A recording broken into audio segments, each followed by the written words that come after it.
خادم و هغه به یو کار کو کله چې به قرآن مجید ختم کړ نو خپلو رشتہ دارانو ته خپلو دوستانو ته خپلو تعلقدارانو ته به دعوت ورکو تاسو راشئ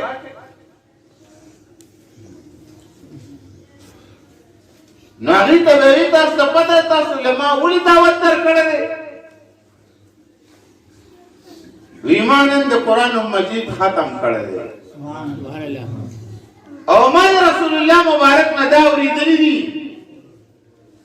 چې کله د قرآن مجید ختم شي نو د دې په آخر کې چې کومه دعا ته غواړې دا دعا مستجاب ده نو زما مطلب دا و چې تاسو ته په دې خپلې مجلس کې دعوت درکړم او په هغه مستجابه دعا کې تاسو هم شریک شئ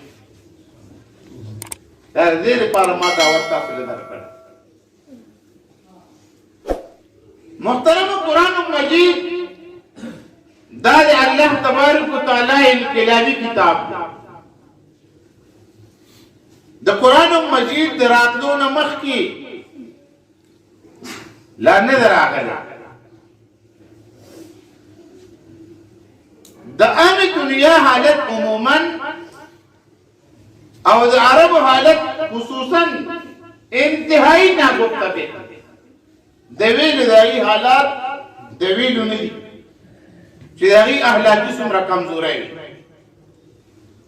د قرآن مجید د راتلو نه مخکې د مور حیثیت نه د خور حیثیت نه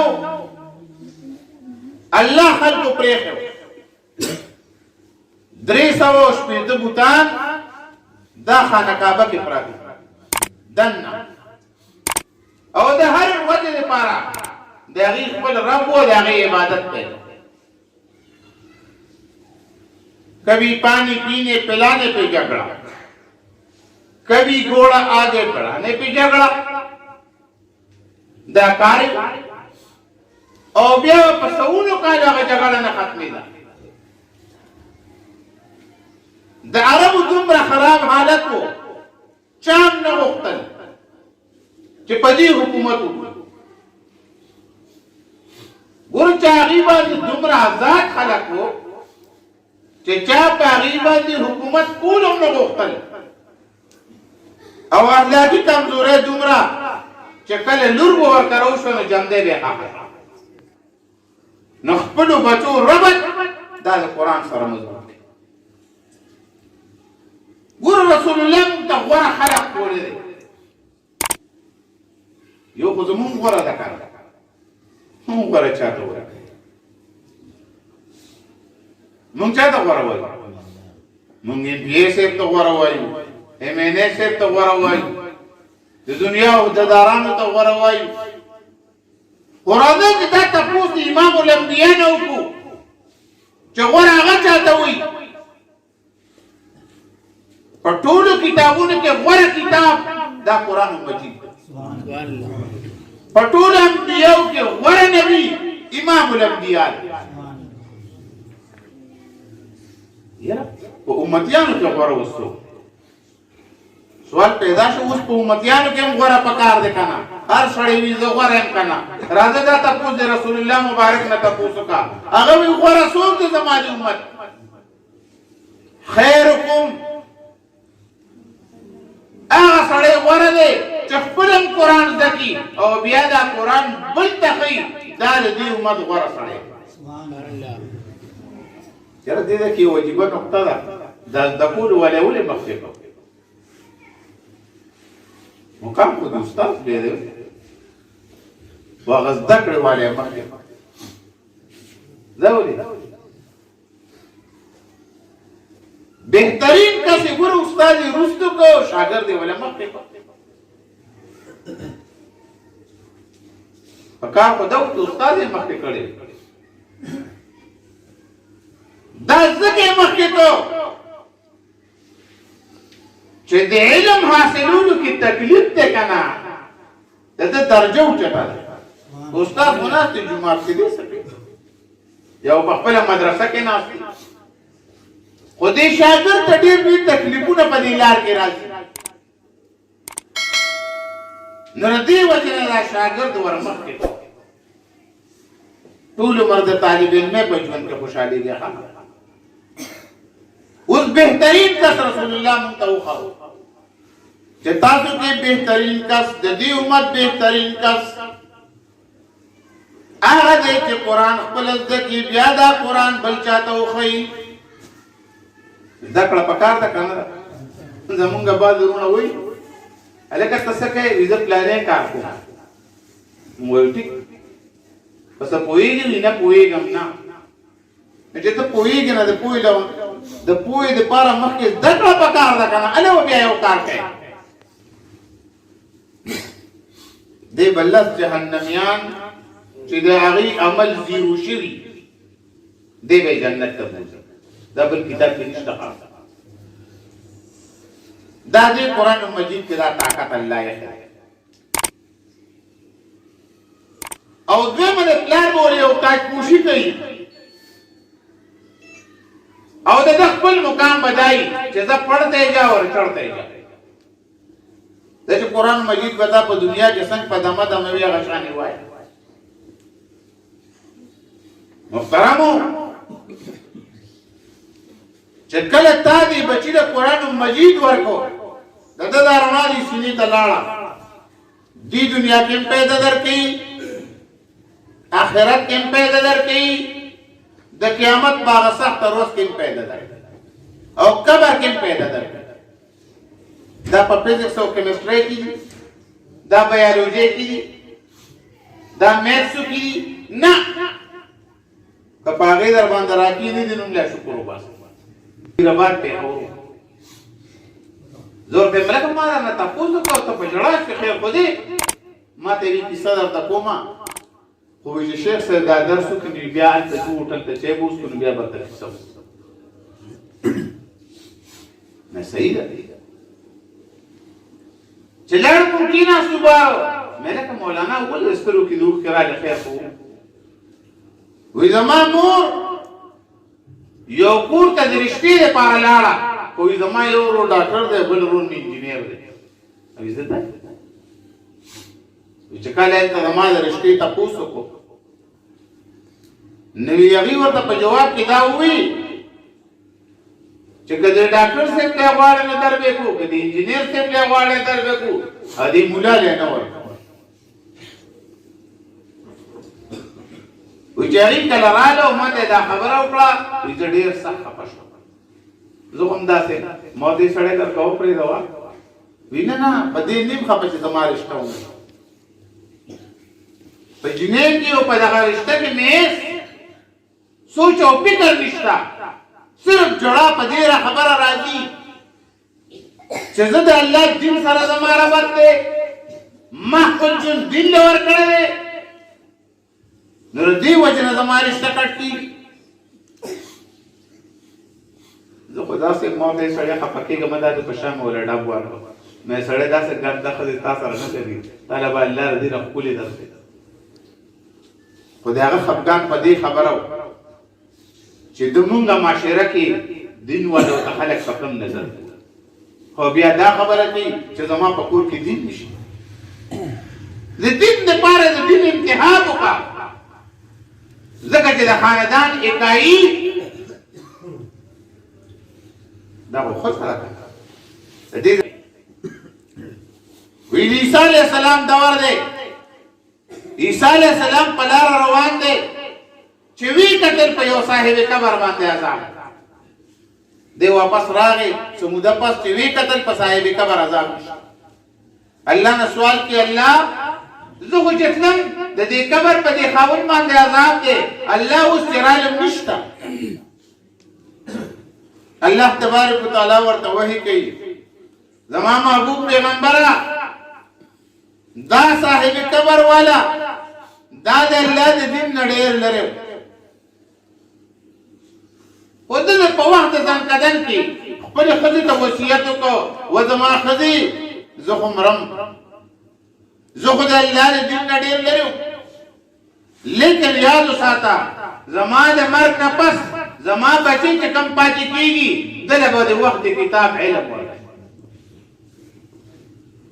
زما محبوب پیغمبره هغه زنانه نن په هغه وصیت عمل کړی دی، هغه ماشوم ته خبرو شوی دی، د وخت عالم ته کېنو، نو چې کله کېنو نو لومبۍ خبره دا استاد او د شاګرد ته لومبۍ خبره څه کوي؟ حدیث باتا صاحب ورته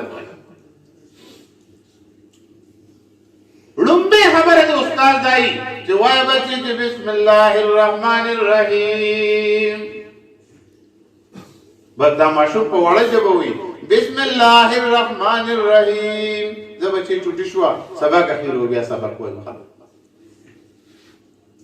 نو زما محبوب پیغمبره نن هغه زنانه لګېدلې ده، هغه بچی یې وړوکی راوسته دی او د وخت عالم ته کېنو او په وړه ژبه باندې زما نوم اخیسته دی. زما غیرت دا نه ګواره کوي چې د هغې والدینو له ده په قبر کې عذاب ورکوم. د بسم الله برکت چې حافظ شي کم مقام دی، چې عالم شي کم مقام دی، چې مفسر شي کم مقام دی، د استاد د سینې نه چې کم لهرونه دي دا ستا د بچي په سینه باندې غورځي. د استاد کې به تاسو یو څو علامات ګورئ، که دا علامات په دغه استاد کې وو نو زما محترمو د خپل بچی به راولي دا قیمتي خزانه ده، نو هغه ته به یې کښېنئ. د بچي نه قیمتي بل څوک نشته ښه. که غلطو تاسو ته میلاو شو نو ستا د بچي نه به څه بل څه شی جوړ کړي. یو به دای چې ستا د بچي په استاد کې به د نبي کریم علیه السلام عشق پروت وي. دویم ستا د بچي په استاد په سینه کې به د نبی کریم علیه السلام د خاندان د اهل بیتو ادب پروت وي.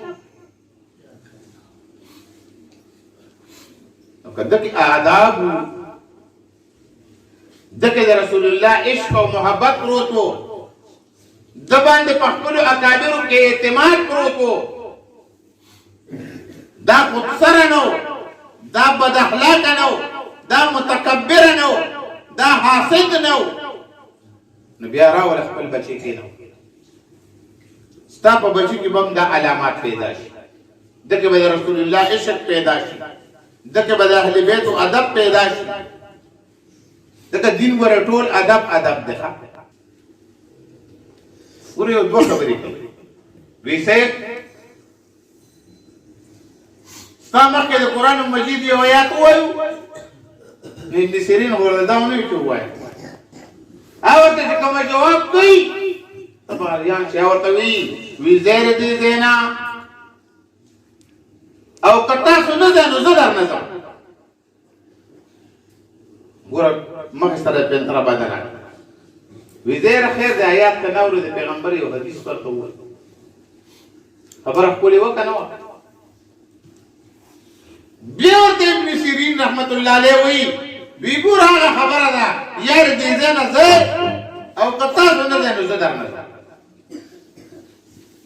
دی پاسېده لاړلو نو دا شاګردان په خپل استاد سوال کوي، وی صاحب څه خبره وه که د قرآن یو آیات یې ویلې وې، څه خبره وه که د رسول الله مبارک یو حدیث یې ویلې وې، تاسو به م اورېدلی وو موږ به م اورېدلی وو. ابن سیرین رحمت الله علیه ورته وی نه، ما د دې د خولې نه نه قرآن اورېده، ما د دې د خولې نه نه حدیث اورېده. اسې نه چې د قرآن داسې د آیات یې باطل تعویل نه وی کړی او هغه باطل تعویل باندې زه ګمراه شوی نه وی، زما ذهن کې نه وي ناست. یا د رسول الله مبارک د حدیث داسې باطل تعویل نه وی کړی، هغه باطل تعویل سره زه ګمراه شوی نه. ما د دې د خولې نه نه قرآن اورېده نه حدیث اورېده، د هر چا نه به ګورې اورئ نه ښه یعنې بیا به نه ګوره بل څه شی جوړ. اوس تاسو ته جومات کې مولانا ناست دی، د دې کور نه دې ځای ته نه راځي. دا تپوس د هغه چا نه وکړه چې د قرآن د رڼا دپاره یې څومره مزلونه کړي دي. په دې علماو کې یو عالم دی عبدالقادر رایپوري ورته وایي. دوی زه هندوستان ته لاړم یو مدرسې ته د علم حاصلولو دپاره، او چې لاړم نو بس هغې وی چې یاره مونږ نورې داخلې نه ورکړو. ولې په دې کلي کې چې کوم کورونه دي یو کور ته یو طالب یا دوه طالبان ملاو شوي دي، بل کور داسې نشته چې تا له د ډوډۍ انتظام دی. مونږ سره ستا د روټۍ انتظام نشته. د ناظم تعلیمات ته ما وی چې یاره یو مشروط ته ورباندې ما ته داخله راکولی شي. وی چې څه چې خیر د ډوډۍ غم به زه ځان له خپله کوم، په ما له داخله راکړې، ما په دې درس کې پرېږدی. وی هغه ورته ویل چې او مشروط داخله به درکړو، ستا د ډوډۍ پروګرام به موږ سره نه خپل کم کړو. دې وی زه به ټوله ورځ ناست وم چې د روټۍ وخت به شو، طالبان به ټول لاړلو او زه په مدرسه کې ناست وم. بیا چې کله به ماخوتن شو طالبان به څملاستل، ما به د خپلې مدرسې د محتمم نه اجازت واخیستو چې ما جدي بازار ته لږ پرېږدي. وایي چې زه به لاړم، په بازار کې به ما ته یو څو پټونه میلاوېدل، د کیلې پټ په ما ته میلاو شو، د خټکي پټ په ما ته میلاو شو، د هندوانې پټ په ما ته میلاو شو. هغه به ما راغونډ کړلو او ورو به مړلو او په مدرسه کې به ما داسې پاک کړل، اوبه مې وینځل. بیا به زه کېناستم، ما به یو پټ ووړ. یو کال په دې طریقه باندې ما علم حاصل کړ. هغې نه به لوی خلک نه جوړېږي.